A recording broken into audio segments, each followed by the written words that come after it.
Hi, it's Tim Hagen from Progress Coaching, and welcome to another episode of Coaching Conversations. And I wanted to make you aware of something very cool that we're doing on a subscription basis, and we'll put a link in each one of our episodes. But every Wednesday, we're going to be doing what we call an audio podcast workshop. That workshop will be roughly about 14 to maybe 20 minutes per episode, with each month having a theme from a coaching model, using feedback strategically, to coaching self-awareness, and so on. So if you could, look in the body or in the content description of each episode, and you will see a link where you can join this subscription. These are literally 4 workshops every month, teaching specific strategies to address a particular area of workplace coaching, as it relates, again, to things like awareness, motivation, teamwork, and what have you. Here's the cool thing. It's only $10 per month, and each month you will get a handout that we will follow along with. So we also give you a tool for you to take notes as we go through each episode. We hope you'll check it out. I thought long and hard about putting this podcast together. Thought long and hard about how it would be perceived. So what I'm going to do is something I've never done before. I'm going to apologize at the start of this podcast lesson. And let me just share this with you. If you're an employee, non-management personnel, I apologize.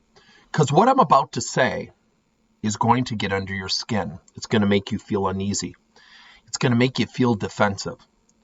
But there's some things at the end of this podcast that are going to be indisputable facts that I want you to realize. So when we think about these times, these unprecedented times that everybody keeps talking about and using that phrase, and it's probably going to quickly become a cliche, even though there's really dire, tough circumstances that are out there, I want you to think about the 5 A's, the 5-letter A's of what you can do. So I'm going to share something with you very simplistically before we get into the 5 A's of what you can do. First and foremost, the numbers don't always add up. So when customers cancel and say we're on hold, and let's say $100 is coming in this month, and now it's $30, there's a $70 shortfall. That's what pays for your salaries. That's what pays for the building. That's what pays for health insurance costs. So while income has gone down for many, many, many companies, especially restaurants and bars and hotels, the expenses have not gone down. So here's the funny thing that we're all going through. And I share this when I do public speaking. I share it when I take client projects. I share it when I lead my coaching sessions with my leaders. We're all in business together, whether we love each other or hate each other. So if you're on the shop floor of a manufacturing plant, if you're selling tickets at a pro sports team, if you're the front desk clerk greeting customers at your hotel, you are actually a business partner of the CEO and the executive team and everything in between. You may not always agree. You may not always disagree. But I promise you, you are all in business together. So when I think about that, I think about, why am I putting this message together? You must be wondering, what the heck is this guy talking about? It should not take time like this to put our attitudes away. Now, some of you might be thinking, I don't have a bad attitude. To a certain extent, we all have opinions. We've all shared them at the water cooler one time or another. We've all had disdain for some of the decisions, whether it be a policy or a program or something new or some form of change. I can tell you, as an owner of a company, this is the second time I've been through this. And when you have employees, it is a daunting, overwhelming task. So here's your 5 A's. Arbitrary, attitude, action, ask, and acumen. Now, I'm going to walk you through each one of these. And I really, if you're willing, if you're a committed employee to help your organization get through the tough times, I promise you on the back end, it will serve you at an individual level extremely well. When I look at the word arbitrary, are you producing additional arbitrary effort. Are you going above and beyond the call of duty? Are you helping teammates? Are you staying late? Are you taking phone calls from customers or partners? If on a scale of 1 to 10, 10 was that you use arbitrary effort at a consistent and thoughtful and relentless level without question, and 1, you don't use much arbitrary effort, where would you honestly rate yourself? And more importantly, what do you need to do to move in a direction of a 10?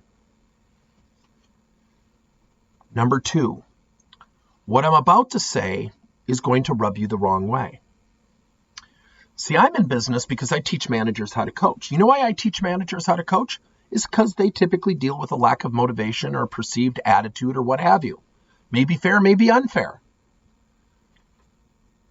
You have a choice every single day. You control your attitude, not your boss, not your manager, not your spouse, not your dog. You are in charge of you. And attitude is not something that happens, it's a choice you make.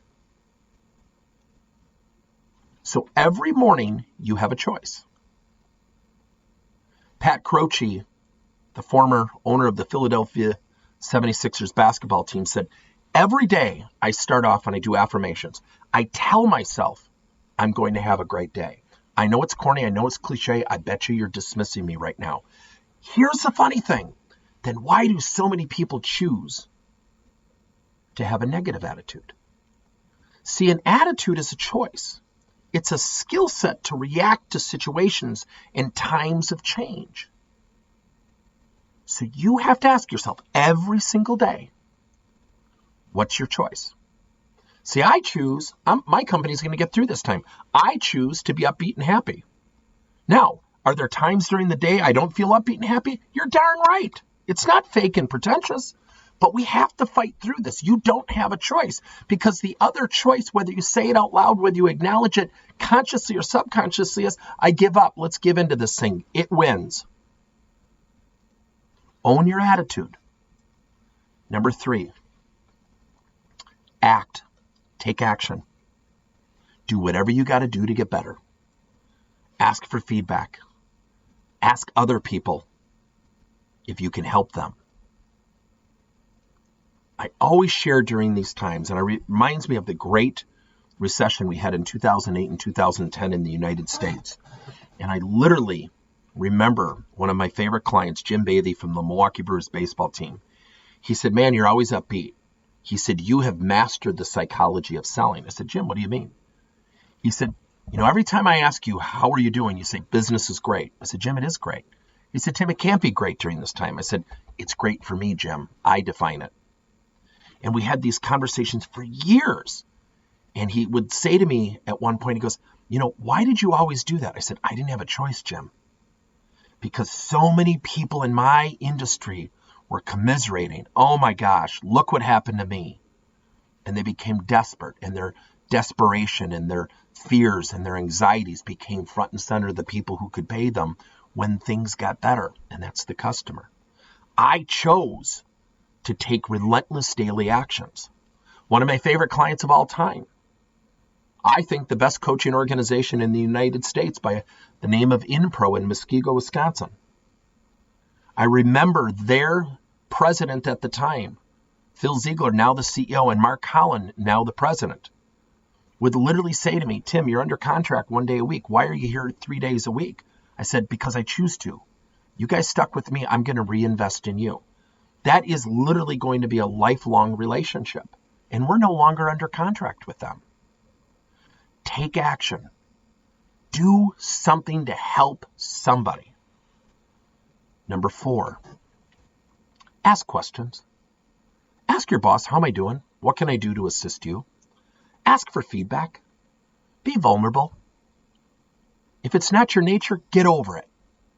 Ask for feedback. If it's not your nature to ask other people to help them, get over it. Do it anyways. That's why I told you at the start, this is going to rub you the wrong way, and here's why. You have a choice. You either ask to help or you choose to stay silent. If you invest in asking other people questions, you will learn not only about their fears, their anxieties, what they need, but it positions you to be viewed as a helpful person. Last, Acumen. I share this, and I used to teach a workshop years ago, and I'm actually thinking about resurrecting it. What you don't know about business, but should.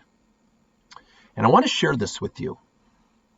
And I share it not to bring in political conversation, but to bring in a perspective, what I have certainly experienced from employees in the business world.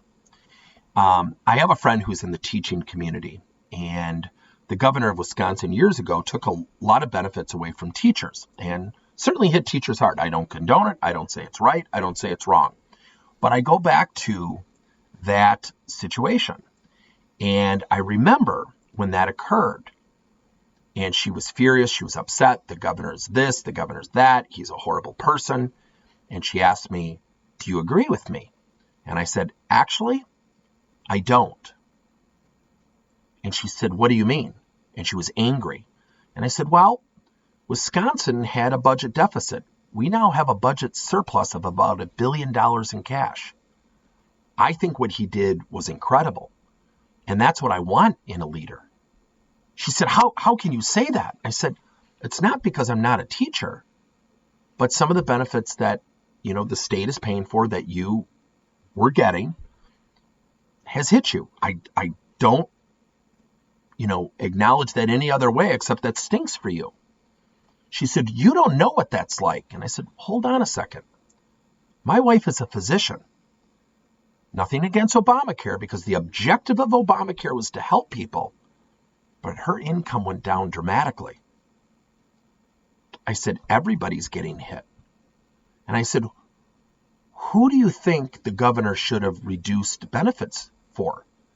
And this is what I want you to hear right now. And I want you to hear it honestly, objectively, and thoughtfully. She said, I don't care as long as it's not teachers.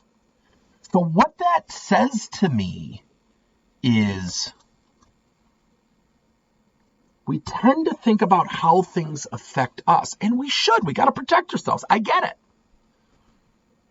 But until you're in the shoes of ownership and upper level management, these are unbelievably stressful, chest pain, anxiety-driven times. So when you think about Acumen, I go back to one of the most fundamental things. And we did a project where we taught my workshop what you don't know about business but should. And I did it at a manufacturing client, a union manufacturing client. And we taught them what revenue was, what profitability, what net profitability was. And what we got them to realize is that when people put out arbitrary effort, when they had positive attitudes, when they took actions, when they asked questions, they had a direct impact on the profitability of the company. So we got them to realize that if during a shift we made 20 products versus 10, our cost of production per unit went down, which increased profitability. Everybody agreed with it. We never once asked them to work harder. What we did is we raised their awareness of business acumen. So what I want you to think about it as an employee, I'm not saying to agree with everything management says, but you have a role and responsibility during this tumultuous, unprecedented time to do one thing. Understand the numbers may not add up. Understand you have a wonderful opportunity to impact the bottom line. You have an unbelievable opportunity, especially employed right now, to invest in your own company. How do you do that? You produce arbitrary effort.